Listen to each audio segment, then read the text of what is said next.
एक लालची ब्राह्मण की कहानी है जो अपने लालच के चलते अन्य लोगों को ठगता था। एक बार उसने एक गरीब किसान धोखा देकर उसकी धन संपदा को हड़प लिया, पर अंत में उसका लालच उसे खुद को भी बर्बाद कर दिया। इस कहानी का सारांश यह है कि लालच सबका नाश कर सकता है। ब्राह्मण ने धन को लेकर और भी अधिक लालची होने के चलते अपने दोस्तों को भी धोखा देना शुरू किया। उसने अपने जीवन में संतुष्टि नहीं पाई और अंत में खुद को अकेला और दुखी पाया। उसने समझा कि धन का महत्व ही सब कुछ नहीं होता और लालच उसे सच्ची सुख और संतुष्टि से वंचित कर दिया।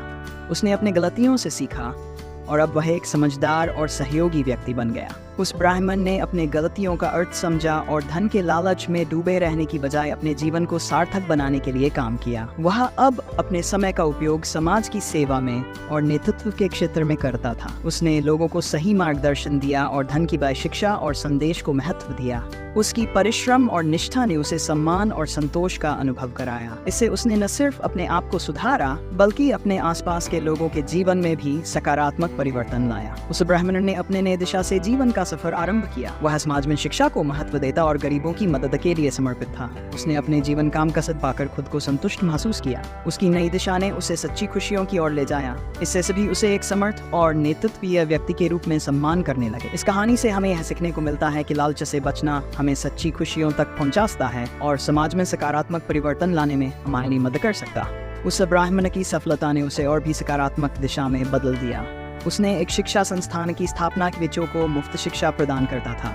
उसका लक्ष्य था समाज में शिक्षा का स्तर बढ़ाना और हर व्यक्ति को अपने सपनों को पूरा करने के लिए एक मौका प्रदान करना। उसके प्रयासों ने गरीब और असहाय लोगों के जीवन में एक नई किरण रोशन की और समाज को एक सकारात्मक परिवर्तन लाने में मदद की। उसकी कहानी हमें यह शिक्षा देती है कि हम अपने लक्ष्य को प्राप्त करने के लिए नेतृत्व, सामर्थ्य और सामाजिक सद्भावना का सहारा ले सकते हैं। ब्राह्मण की सफलता ने लोगों के मन में एक नई उम्मीद की किरण जगाई। उसका उदाहरण देखकर अन्य भी लोगों ने समाज में सकारात्मक परिवर्तन लाने के लिए अपना योगदान देने का निर्णय लिया।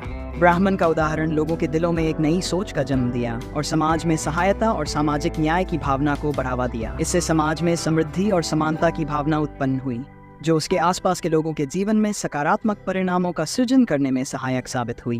ब्राह्मण की सकारात्मक क्रियाओं ने समाज में एक सामाजिक परिवर्तन की प्रक्रिया को गति दी। उसने सभी को एक साथ मिलकर काम करने का संदेश दिया और सहायता के लिए एक दूसरे का साथ दिया। उसकी कहानी ने दिखाया कि हर व्यक्ति की एक छोटी सी कोशिश समाज में बड़ा परिवर्तन ला सकती है।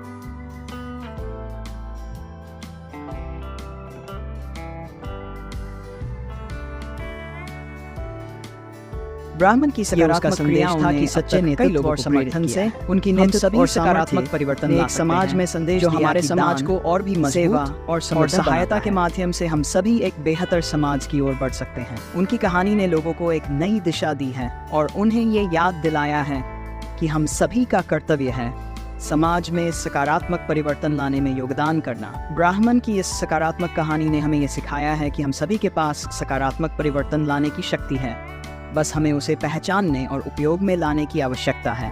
इस कहानी के माध्यम से हमें यह अनुभव हुआ कि लालच और स्वयं अंत में केवल असंतोष और दुख ही मिलता है, जबकि समाज के लिए योगदान करने और सहायक करने में सच्ची सुख और संतोष है। यहाँ तक कि एक व्यक्ति के छोटे से प्रयास से भी समाज में बड़ा परिवर्तन लाया जा सकता है। आइए हम सभी मिलकर समाज के लिए सकारात्मक परिवर्तन लाने में योगदान करें और एक बेहतर और समृद्ध समाज का निर्माण करें। धन्यवाद।